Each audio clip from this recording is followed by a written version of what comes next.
கலாத்தியர் 3ஆம் அதிகாரம் 13ஆம் வசனத்தை வாசிக்க கேட்போம். Galatians chapter 3 verse 13. Let's hear it reading.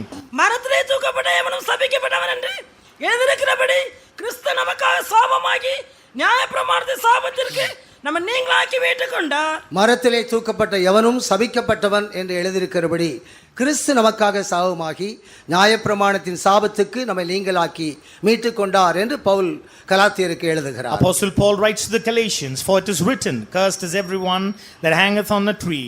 Christ hath redeemed us from the curse of the law, being made a curse for us. மரத்திலே தூக்கப்பட்ட எவனும் சபிக்கப்பட்டவன் என்று எழுதியிருக்கிறது. For it is written, cursed is everyone that hangeth on a tree. கிறிஸ்து நம் ஒவ்வொருவருக்காகவும் சாபமாக்கப்பட்டிருக்கிறார் என்ற ஒரு உறுதி, ஒரு நம்பிக்கை நம் ஒவ்வொருவருக்கும் அவசியமாக இருக்கிறது. Every individual, we need to have a certainty, assurance that Christ is made a curse for every individual for us. Eden தோட்டத்திலே மரம் இருக்கிறது. அந்த மரத்தின் மூலமாக தான் ஆதாம் ஏவாளும் சாபத்தை ஏற்றுக்கொண்டார்கள். In the Garden of Eden there is a tree. Through that tree they picked up the curse in their life. 3 மரங்கள் ஏதேன் தோட்டத்திலே இருக்கிறது. அந்த 3 மரங்களிலே ஒரு மரத்தின் மூலமாக ஆதாம் ஏவாளும் சாபத்தை ஏற்றுக்கொண்டார்கள். Inside the Garden of Eden there were 3 types of trees, but through one kind of tree Adam and Eve picked up the curse.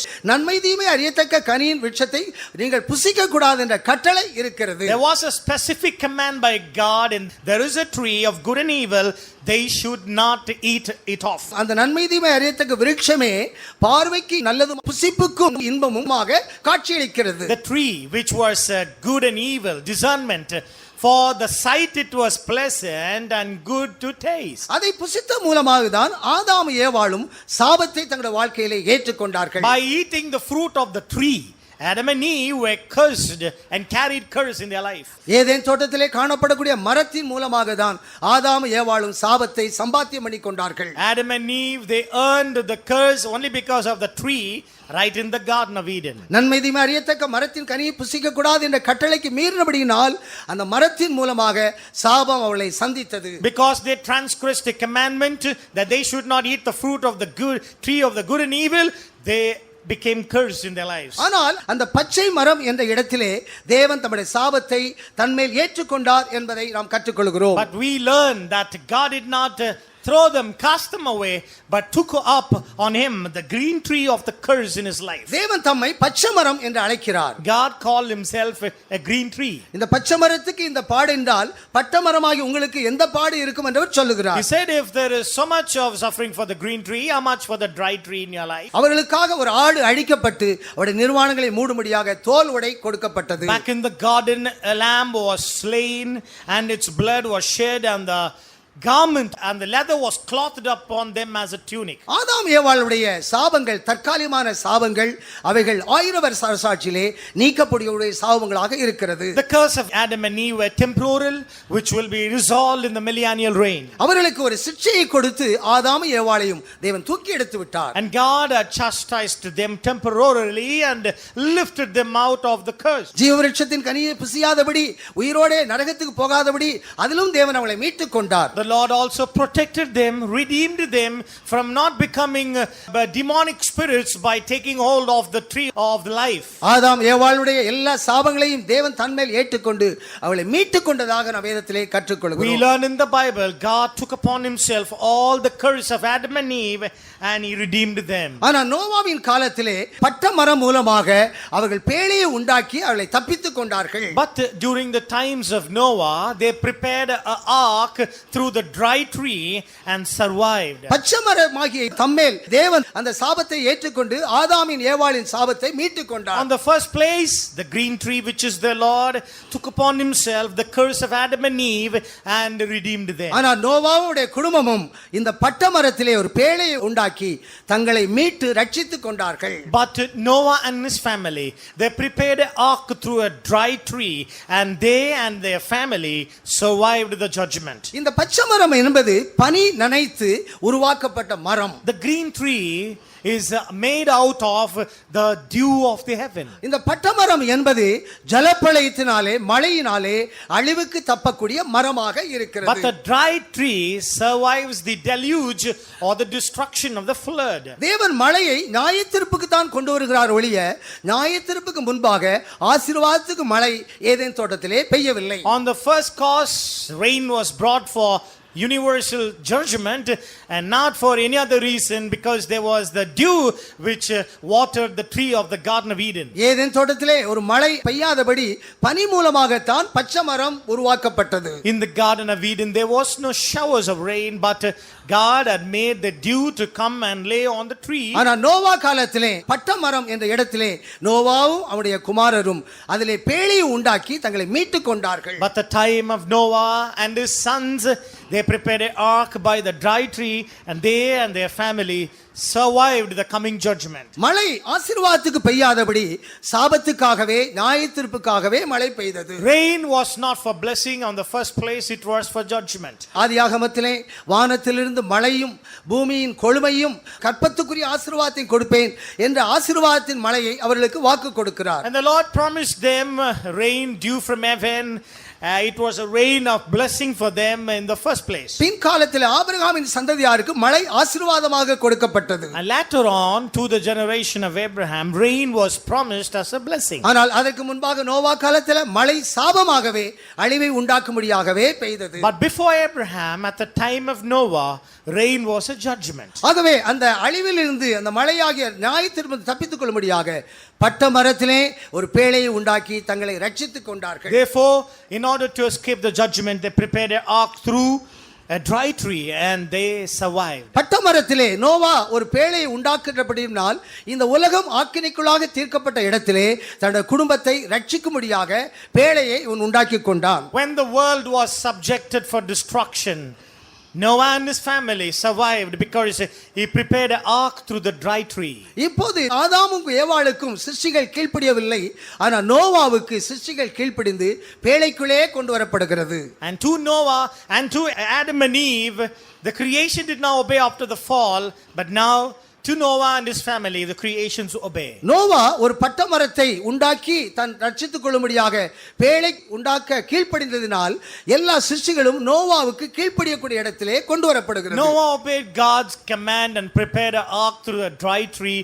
Therefore, all the creation did obey the voice of Noah. அவர்கள் தங்களை ரட்சித்துக் கொள்ளும்படியாக தாங்களாகவே ஒரு மரத்தை உண்டாக்கி தங்களை மீட்டுக் கொள்ள வேண்டும். They have to prepare an ark out of the dry tree, and they have to enter in and survive the judgment. ஆனால் இயேசு நமக்காக சாபமாக்குறது மாத்திரமல்ல, நியாயப்பிரமாணத்தின் எல்லா சாபத்துக்கும் நம்ம நீங்களாக்கி மீட்டுக் கொண்டார் என்று எழுதப்பட்டிருக்கிறது. Christ is being made a curse for us.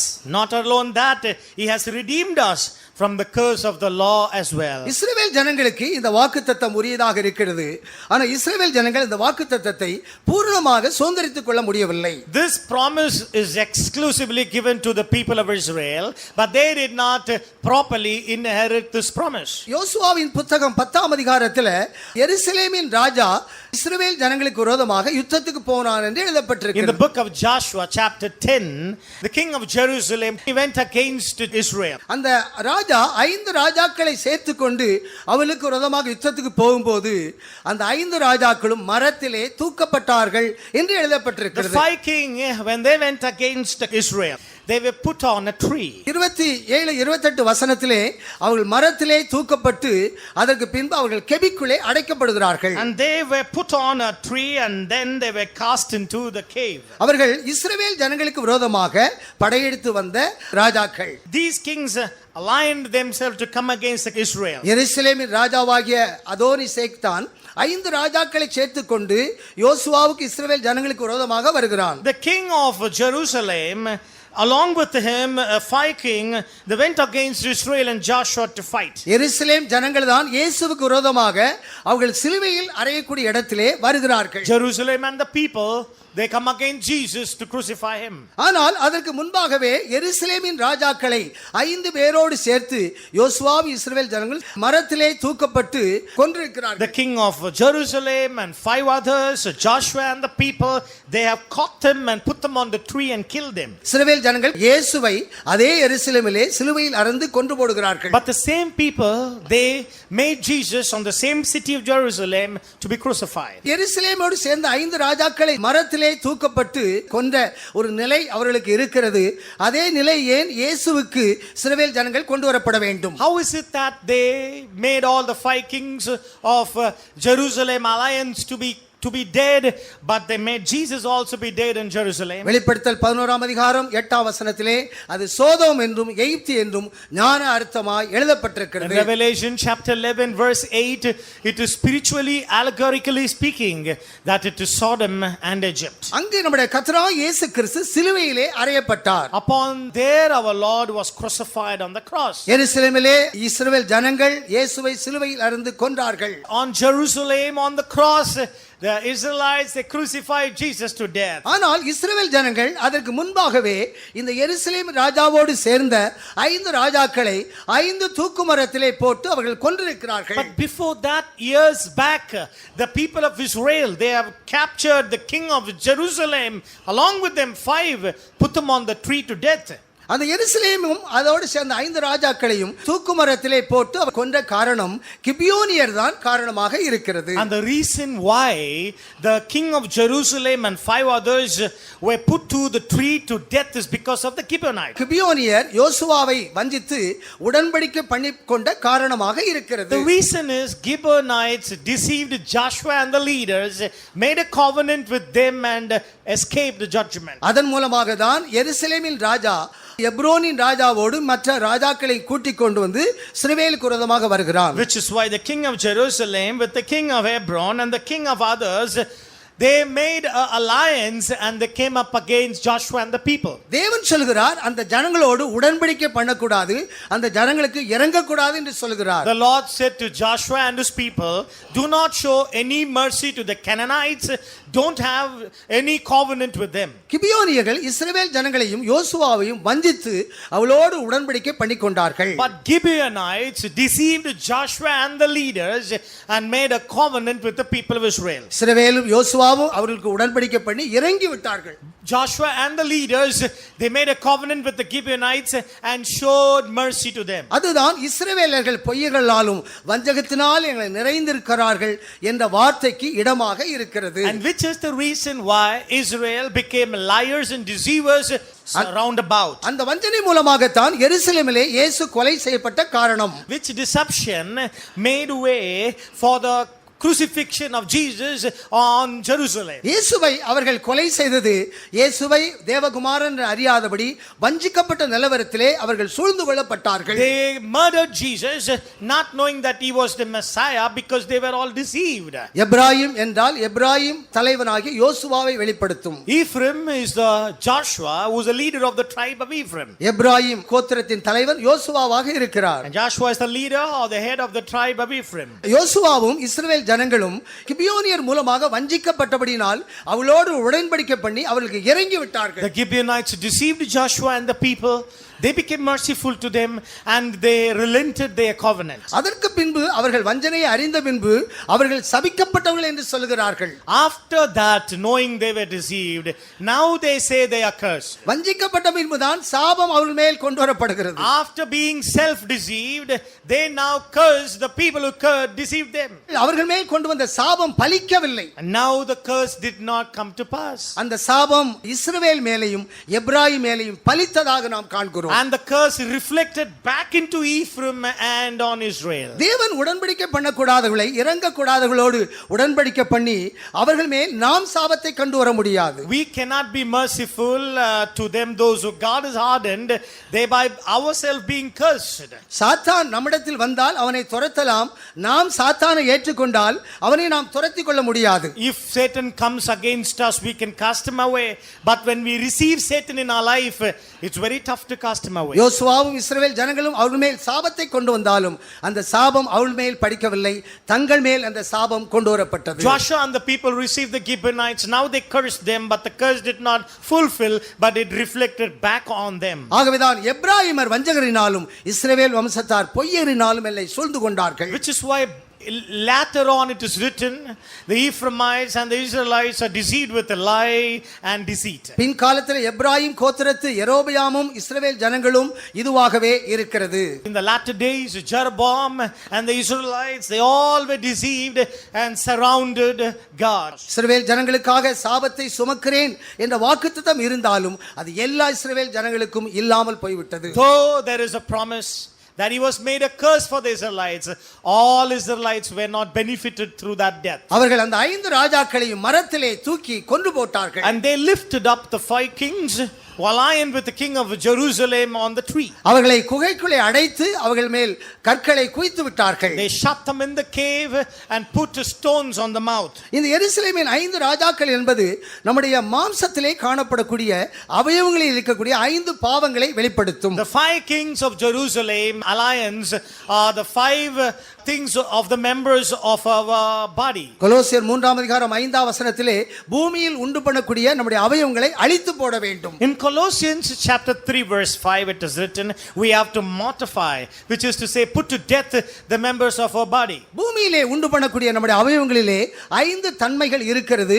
இது எருசலேமோடு சேர்ந்த 5 ராஜாக்களாக இருக்கிறார்கள். To the members of our body there are 5 natures which are in type of the 5 kings of the alliance of the king of Jerusalem. தேவன் அவர்களை அழித்தது உண்மையாகவே இருக்கிறது. Back in the Old Testament the Lord did destroy them. இயேசு நம்முடைய சாபத்தை சிலுவையில் சுமந்தது உண்மை என்றால் பூமியில் உண்டு பண்ணுகிற அவயவங்களை அழிப்பதும் உண்மையாக இருக்கிறது. If it is true that Christ has made a curse for us, then it is also true we will put to death the members of our body. இயேசுவையும் சிலுவையில் இருந்து கொல்லக்கூடிய இடத்திலே இஸ்ரவேல் ஜனங்கள் வஞ்சகமாய் போய் விட்டார்கள். Jesus crucified on Jerusalem. ஆகவேதான் நியாயப்பிரமாணத்தின் சாபத்துக்கு நம்மை நீங்களாக்கி மீட்டுக் கொண்டார் என்ற வார்த்தை பவுல் கொண்டு வந்தாலும் எல்லா இஸ்ரவேல் ஜனங்களுக்கும் அது உரியதாக இல்லாமல் போய்விட்டது. Paul brings in a statement, Christ has redeemed us from the curse of the law, but that was not applicable to all Israelites. இயேசு கிறிஸ்து ஆபிரகாமின் சந்ததியில் இருக்கிற ஒவ்வொருவருக்கு மேலும்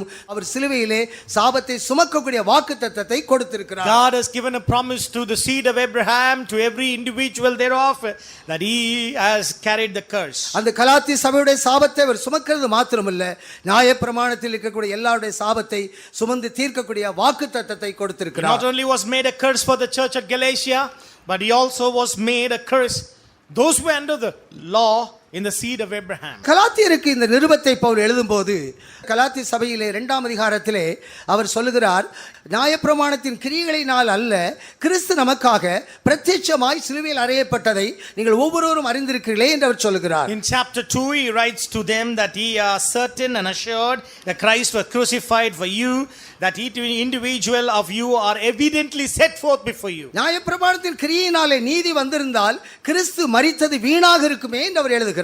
Paul writes, if there is righteousness through the obedience of the law, then the death of Christ would have been in vain. கலாத்தியர் 2ஆம் அதிகாரம் 20ஆம் வசனத்திலே நான் அவரோடு கூட சிலுவையில் அறையப்பட்டிருக்கிறேன், எனக்காக மரித்த தேவகுமாரனை பற்றி விசுவாசத்தினாலே நான் பிழைத்திருக்கிறேன் என்று பவுல் சொல்லுகிறார். In Galatians chapter 2 verse 20, Paul writes, I'm crucified with Christ, but I live by faith in him who loved and died for me. கலாத்திய சபை ஒவ்வொருவரும் சாபத்தை நீக்கும்படியாக அப்போஸ்தலனாகிய பவுல் மாதிரியை காட்டுகிறார். Apostle Paul shows a model, a role model, how the church at Galatia could done away the curse in their life. அப்போஸ்தலர் தங்களுடைய வாழ்க்கையிலே இயேசுடைய மரணத்தின் ஆசீர்வாதத்தை வெளிப்படுத்தாவிட்டால் சபை அந்த ஆசீர்வாதத்தை பெற்றுக்கொள்ள முடியாது. If the apostles cannot demonstrate the blessing of the death of Jesus, the church cannot see the model and walk accordingly. கிறிஸ்து நமக்காக சாபமாக்கப்பட்டார் என்பதை சொல்வதற்கு முன்பாக Pavul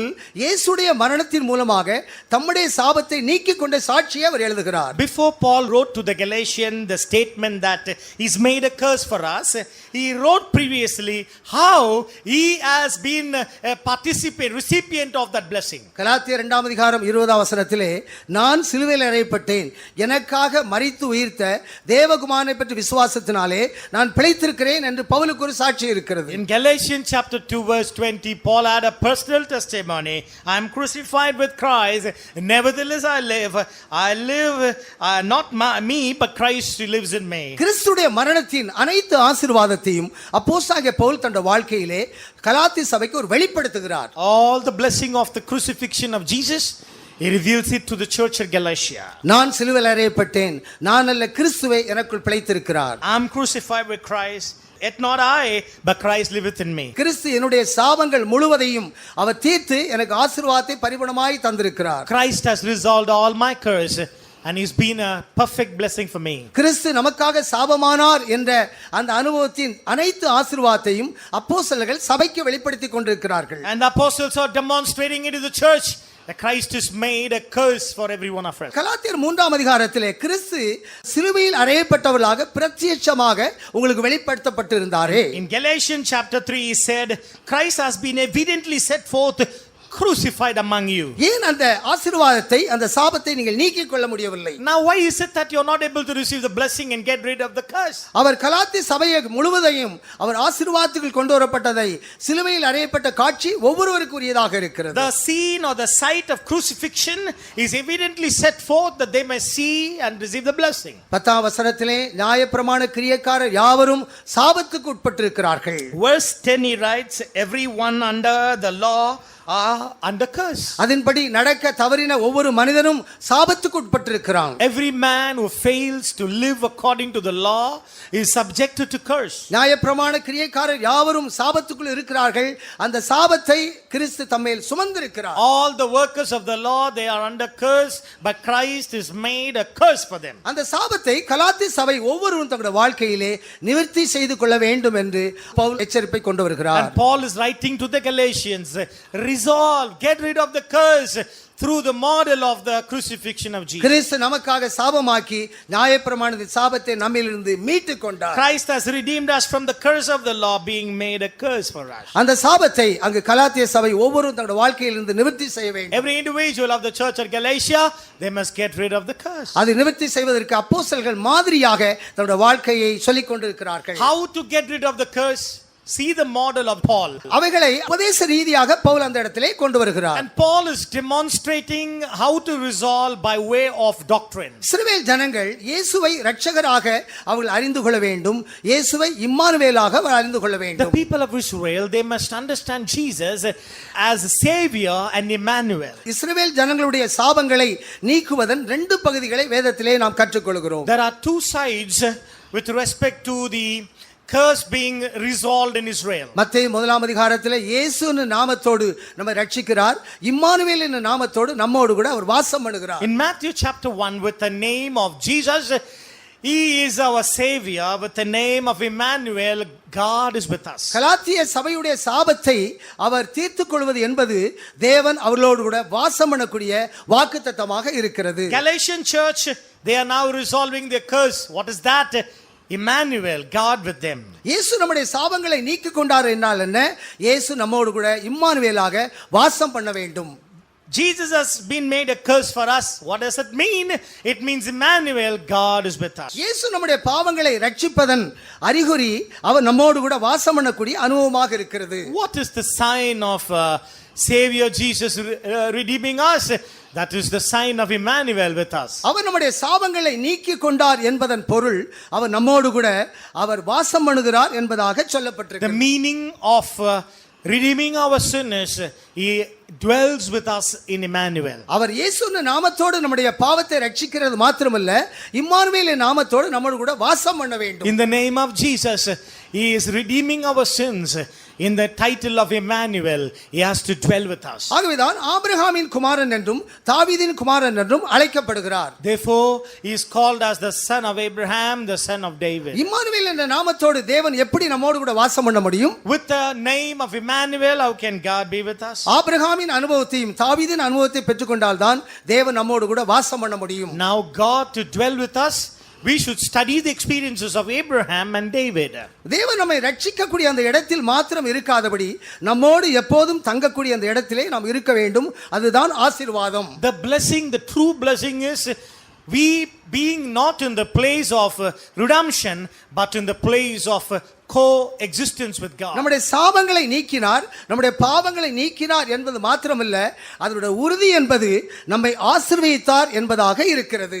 Not just saying that he has done away my curse, he has done away my sin, but the true blessing is God dwelling with us. ஏசாயா 57 அதிகாரம் 15 வசனத்துல தேவன் நம்மோடு கூட வாசம் பண்ண வேண்டும் என்றால் பணிந்த ஆவியும் நொறுங்குண்ட இருதயமும் நமக்கு தேவை. Isaiah chapter 57 verse 15, in order God to abide with us, you need a contrite and a broken heart. ஆபிரகாமை போல பணிந்த ஆவியையும் தாவீதை போல நொறுங்குண்ட இருதயம் இருந்தால்தான் தேவன் நம்மளுக்குள்ளே இம்மானுவேலாக வாசம் பண்ண முடியும். If God must dwell with us with a title of Emmanuel, like Abraham, like David, you need to have a broken and a humble spirit. அவர் இம்மானுவேல் என்ற நாமத்தினாலே நம்மில் அன்பு கூறுகிறார். He, in the title of Emmanuel, loves us. நம்முடைய சாபங்களை அவர் நீக்கிறது மாத்திரமல்ல, இயேசுவின் நாமத்தோடு நம்முடைய பாவங்களை மீட்டுக்கொண்டு ரட்சித்தது மாத்திரமல்ல, இம்மானுவேல் என்ற நாமத்தோடு நம்மோடு கூட அவர் வாசம் பண்ணுகிறார். As Jesus, he resolves, liberates us from our sins, but as Emmanuel, he also gives us, is with us. இஸ்ரவேல் ஜனங்கள் ஆபிரகாமை போல பணிந்த ஆவியையும் தாவீதை போல நொறுங்குண்ட இருதயத்தையும் அடைந்து கொள்ளவில்லை. And they did not receive a contrite and a broken heart like Abraham and David. ஆகவேதான் ஆபிரகாமின் குமாரன் தாவீதின் குமாரன் இயேசு என்று சொல்லப்பட்டிருக்கிறது. Which is why it is written is the son of Abraham, the son of David. இயேசு நம்மை நேசிக்கிறார் என்று ரட்சிப்பை மாத்திரம் நாம் பெற்றுக்கொள்கிறோம். We receive a salvation alone, which is to say in Jesus. ஆனால் இம்மானுவேல் என்ற நாமத்திலே அவர் நம்மோடு கூட இருக்க வேண்டும் என்ற அன்பு நமக்கு முக்கியம். But we need to know that he has to be with us in the title of Emmanuel.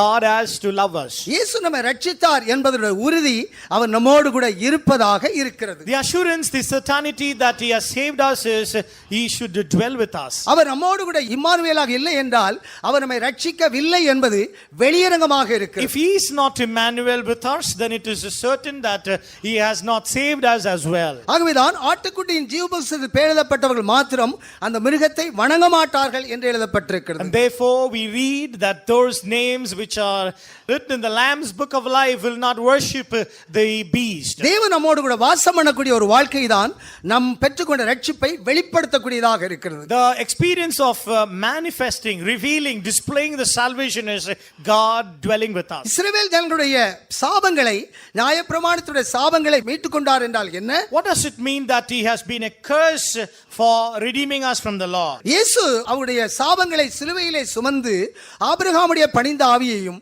தாவீதுடைய நொறுங்குண்ட ஆவியும் அவர்களுக்குள்ளே சிருஷ்டிக்க வேண்டும். And he has to redeem us from the curse of the law and mold in us the nature and attitude of Abraham and David. ஆபிரகாமின் சந்ததியிலும் தாவீதின் சந்ததியிலும் பிறந்தவர்கள் ஆபிரகாமை போல தாவீதை போல இல்லை என்றால் அதனுடைய பொருள் என்ன?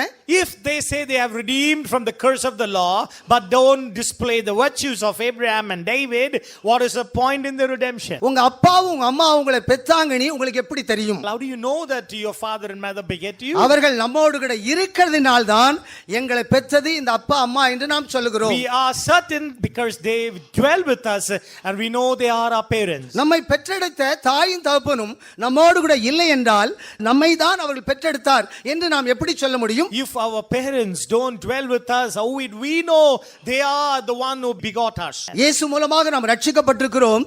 ஆபிரகாமும் தாவீதும் உள்ள அந்த பணிந்த நொறுங்குண்ட இருதயம் நமக்கு இல்லை. We are saved through Jesus, but the blessing of Abraham and David, humble and broken spirit, is missing in our life. ஆபிரகாமின் சந்ததியாருக்கு தாவீதின் சந்ததியாருக்கு ஆபிரகாமின் பணிந்த ஆவியும் தாவீதின் நொறுங்குண்ட இருதயம் இல்லை என்றால் அவர்களுக்கு பிறந்தார்கள் என்று எப்படி சொல்ல முடியும்? To the generation of Abraham and David, if they don't have the nature and virtues of Abraham and David, such as a humble and broken spirit, how will they call them their generation? ஆபிரகாமுடைய சுபாவமும் தாவீதுடைய சுபாவமும் நமக்கு இல்லை என்றால் நம்மை பெற்றெடுத்தது ஆபிரகாமும் தாவீது என்று எப்படி நாம் சொல்ல முடியும்? If we don't display the virtues of Abraham and David, how can we say we come from the generation of these two men? நம்மை பெற்றெடுத்த தாயும் தகப்பனும் நம்மோடு கூட இல்லை என்றால் அவர்கள் நம்மை பெற்றெடுத்தால் என்பது வெளிப்படையாக நாம் சொல்ல If முடியும். our parents are not with us, we are not assured that they are the ones who beget us. ஆகவே இயேசு நம்மை ரட்சித்தார் என்றால் அவர் நம்மோடு கூட இம்மானுவேலாக இருப்பதாக இருக்கிறது.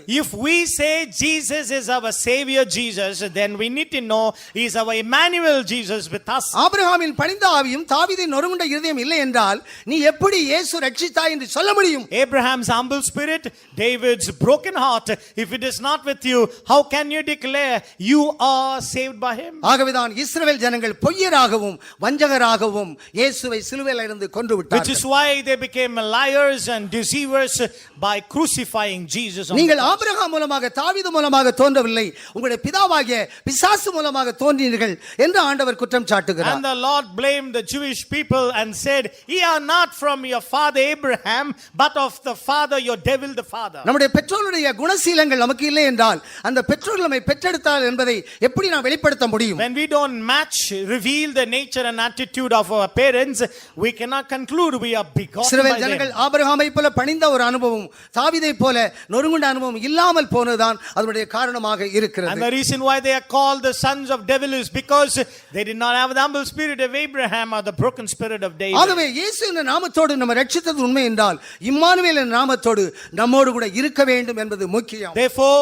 if Jesus has saved us, he has to be with us in the Emmanuel. இயேசு என்ற நாமத்தோடு நம்முடைய சாபத்தை சுமந்து தீர்த்தது உண்மை என்றால் இம்மானுவேல் என்ற நாமத்தோடு ஆபிரகாமின் சுபாவமும் தாவீதின் சுபாவமும் நம்மளுக்குள்ளே கொண்டு வரப்படுவது நிச்சயம். If it is true that he being Jesus in our life, by having redeemed us from the curse of the law, then he has to be with us in Emmanuel, which is to say, the humility of Abraham and brokenness of David. யாக்கோபு என்ற நாமத்துக்கும் இஸ்ரவேல் என்ற நாமத்துக்கும் அர்த்தங்கள் கொடுக்கப்பட்டிருக்கிறது. In the Bible, we have meaning and explanation for the title of Jacob and Israel. யாக்கோபு நாமத்துக்கு கூடாரம் என்று பொருள், இஸ்ரவேல் என்ற நாமத்துக்கு வாசஸ்தலம் என்று பொருள். And to the name Jacob, it is tent.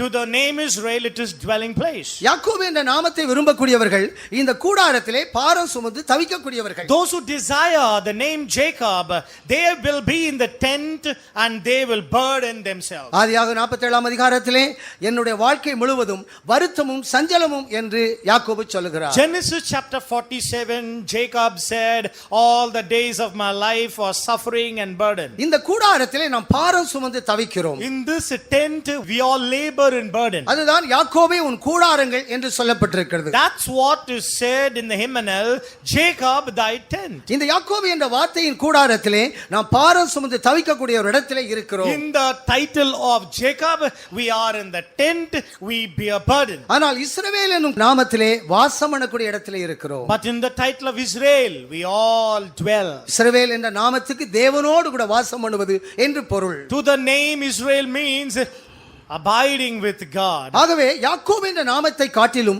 இஸ்ரவேல் என்ற நாமத்துக்கு முக்கியத்துவம் இருக்கிறது. Therefore, the word or the title Israel is more valuable and precious than Jacob. யாக்கோபு என்ற நாமத்திலே இந்த கூடாரத்திலே பாரம் சுமந்து தவிக்கிற நாம் பரம வாசஸ்தலத்திலே அவரோடு கூட வாசம் பண்ணக்கூடிய இஸ்ரவேல் நாமத்தை நாம் விரும்ப வேண்டும். We who love Jacob and dwell in the tent and groan within, we must also love Israel, the habitation of the dwelling place of God, to be clothed further.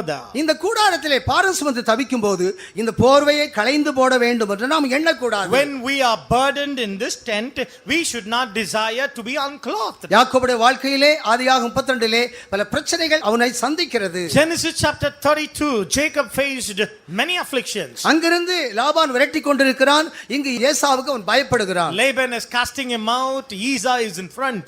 இரு பக்கத்துக்கு மத்தியிலே யாக்கோபு நெருக்கப்படுகிறான். In between both the extent, in the middle, Jacob is suffering. தேவன் நம்முடைய வாழ்க்கையிலே எப்பக்கத்தில் நெருக்கி நம்முடைய கையை நம்முடைய தலையின் மேல் வைக்கிறார் என்று வேதம் The சொல்லுகிறது. Bible says he constrains us from all sides and lays his hand on our head. எப்பக்கத்தில் நெருக்க வரும்போது ஆண்டவருடைய கரம் நம்முடைய தலையின் மேல் வரும். When we are constrained on all sides, the hand of God comes on our head. இந்த யாக்கோபின் மேல் தேவனுடைய கரம் வந்த நோக்கம் என்ன? அங்கு ஏசாவுடைய மூலமாக நெருக்கம், இங்கு லாபான் மூலமாக நெருக்கம். What is the reason the hand of God came upon Jacob?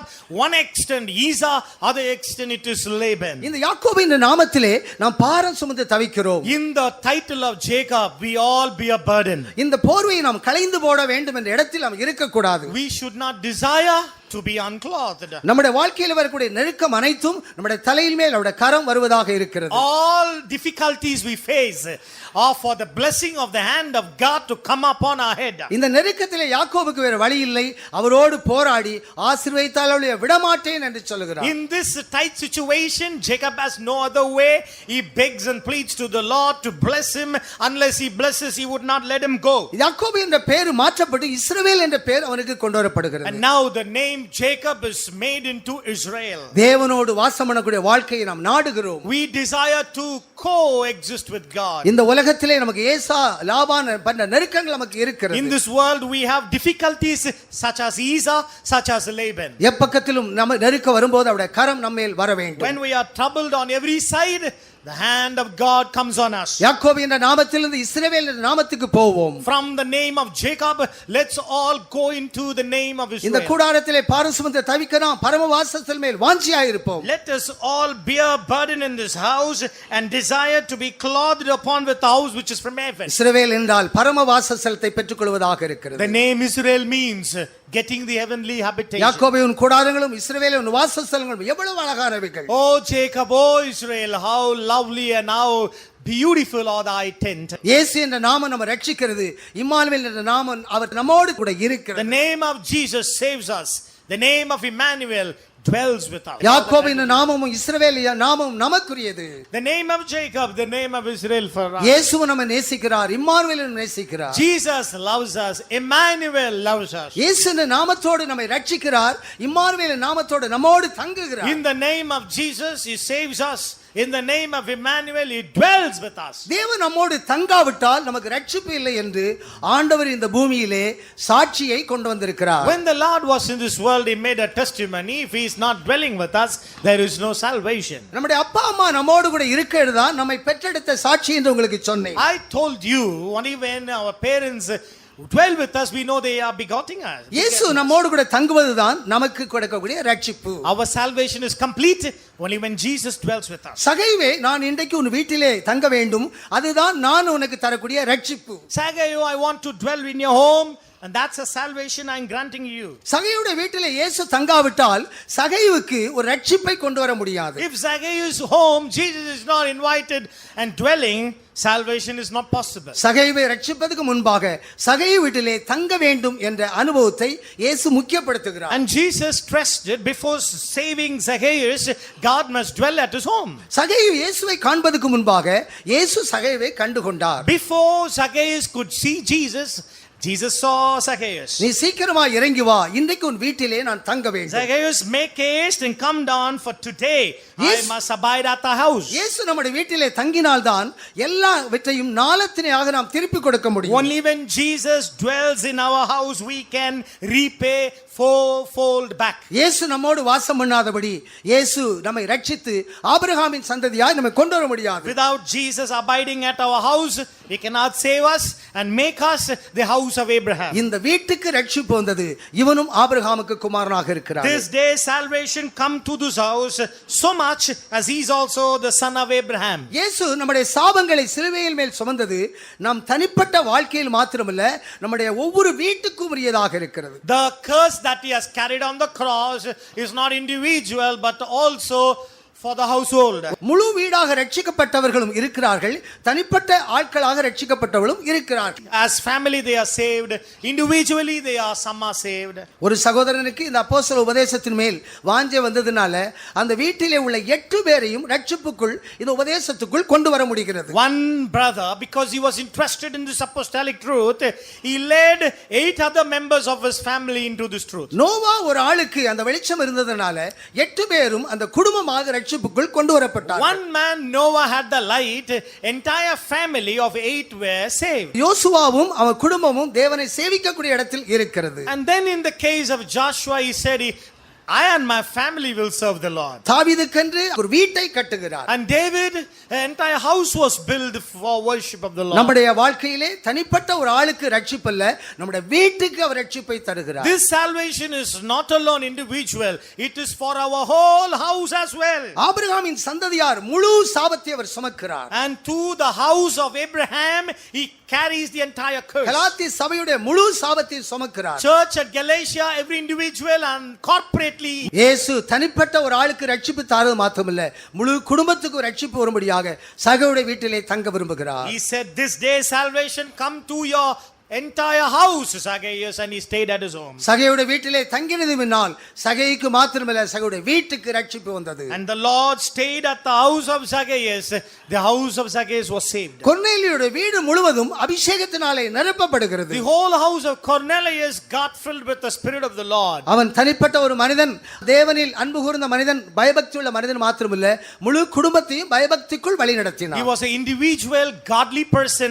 At the same time, he had led his entire house into the worship of the Lord. முழு குடும்பத்தையும் பயபக்தியுள்ள குடும்பமாய் மாற்றினார். He made his entire house a God-fearing house. அநேக பட்டாளத்தில் இருக்கக்கூடியவர்களை பயபக்தியுள்ளவனாக மாற்றுகிறார். He made many in his band of the centurion to be God-fearing. கொர்நேலி வீட்டை முழுவதும் ரட்சிக்கிறார். Cornelius saved his whole house. அந்த வீடு முழுவதும் அபிஷேகத்தினால் நிரப்பப்படுகிறது. The house of Cornelius was filled with the Holy Spirit. யூதரோடு பிரஜாதிகள் இணைக்கக்கூடிய ஒரு இடத்திலே பேதுரு அங்கு கிரியை And செய்கிறார். Peter is working that the Gentile community and the Jewish community will have one accord. இயேசுவின் நாமத்தின் ஆசீர்வாதத்தை பெற்றுக்கொள்வோம். Let us receive the blessing of the name of Jesus. இம்மானுவேலின் நாமத்தின் ஆசீர்வாதத்தை பெற்றுக்கொள்வோம். And let us also receive the blessing of the name of யாக்கோபின் Emmanuel. நாமத்திலும் இஸ்ரவேலின் நாமத்திலும் ஆசீர்வாதத்தை In பெற்றுக்கொள்வோம். the name of Jacob and Israel, let's be blessed. மரத்திலே தூக்கப்பட்ட எவனும் சபிக்கப்பட்டவன் எழுதியிருக்கபடி கிறிஸ்து நமக்காக சாகமாயிருக்கு. It is written, cursed is everyone who hangeth on the tree. Christ is made a curse for நம்முடைய us. குடும்பத்துக்காக சாகமாயிருக்கிறார். He is made a curse for our family. நம்முடைய சபை முழுவதுக்குமாக சாகமாயிருக்கிறார். He is made a curse for our whole church. கலாத்திய சபை முழுவதுக்கு சாகமாயிருக்கிறார். He is made a curse for the entire church. Abraham சந்ததி முழுவதுக்குமாக சாகமாக சிலுவையிலே சுமந்திருக்கிறார். He is made a curse for the entire generation of Abraham. நம்முடைய வீடு முழுவதும் சாபம் நீக்கப்பட வேண்டும். Our house curse will be resolved. சகேயுடைய வீட்டுக்குள்ளே தங்கின இயேசு நம்முடைய வீட்டுக்குள்ளே வந்து தங்க வேண்டும். Jesus who dwelled in the house of Zacchaeus must come dwell in our house. இம்மானுவேலின் நாமத்தோடு தங்கி இயேசுவின் நாமத்திலே ரட்சிக்க வேண்டும். In the name of Emmanuel he must dwell. In the name of Jesus he must save. ஆபிரகாமின் சுபாவமும் தாவீதின் சுபாவமும் நாம் பெற்றுக்கொள்ள We வேண்டும். have to receive the nature and the attitude of Abraham and David. இயேசு நம்முடைய சாபங்களை சிலுவையில் சுமந்த நோக்கம் என்ன? Now, what is the reason or the purpose of Christ carrying our curse on the இம்மானுவேலின் cross? நாமத்தோடு நம்மோடு தங்கின நோக்கம் என்ன? And what's the purpose of dwelling with us? இயேசுவின் நாமத்தோடு ரட்சித்த நோக்கம் என்ன? What is the reason is that Jesus saved us?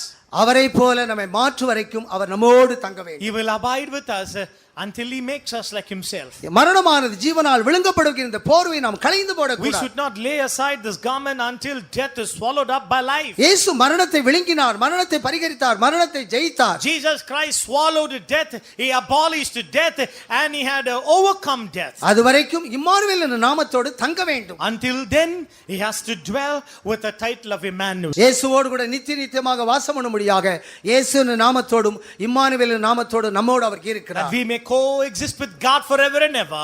He is dwelling with us in the name of Emmanuel, working in the name of Jesus. இங்கு மரத்திலே அவருடைய சாபத்தை நாம் நீக்கும்போது நியாயப்பிரமாணத்திலிருந்து அவர் மீட்டுக் கொண்டார் என்ற வார்த்தையை நாம் கவனிக்க We வேண்டும். have to underline the term redeemed when he is made curse for us. இங்கு எஸ்தரின் புத்தகம் 7ஆம் அதிகாரம் கடைசி வசனத்திலே ஆமானை தூக்கு மரத்திலே தூக்கி போட்ட உடனே ராஜாவின் கோபம் தணிந்தது என்று In சொல்லப்பட்டிருக்கிறது. the book of Esther, chapter 7, last verses, when you read, when the enemy of the Haman was put in the gallows, the king's wrath was pacified. ஆமானை அந்த மரத்திலே தூக்கி போட்ட உடனே ஆகாசு ராஜாவுடைய கோபம் தணிந்தது என்று எழுதப்பட்டது. When the enemy Haman was put on the gallows, the king's wrath was subsided. தேவனுக்கு எதிரி மேல் கோபம் இருக்கிறது. அந்த கோபத்தை நாம் தணிக்க வேண்டும். God has a wrath on the enemy. We have to pacify the wrath. யோசேப்புக்கு இருக்கக்கூடிய கோபத்தை யூதா தணித்து விட்டான்.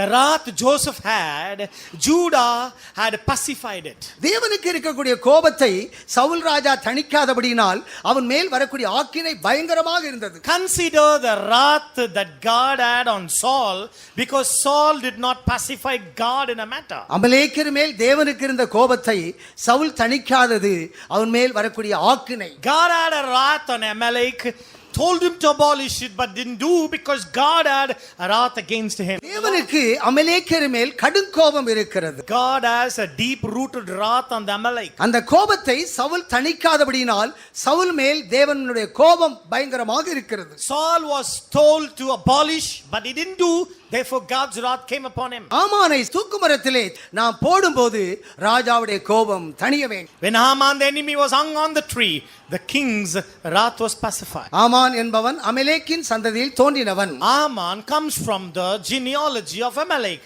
ஆனால் இந்த ஆமானை தூக்குமரத்திலே தூக்கின உடனே ராஜாவின் கோபம் தணிந்தது என்று எஸ்தரின் புத்தகம் 7ஆம் அதிகாரம் கடைசி வசனத்தில் The எழுதப்பட்டிருக்கிறது. book of Esther chapter 7 last verse we read, when Haman the enemy was hanged, the king's wrath was pacified. ஆமானை தூக்கில போட்ட உடனே ராஜாவின் கோபம் தணிந்தது என்று சொன்னால் என்ன? Now what does it mean the king was pacified? அதற்கு முன்பாக ராஜாவுக்கு ஒரு தடவை கடும் கோபம் வந்திருக்கிறது.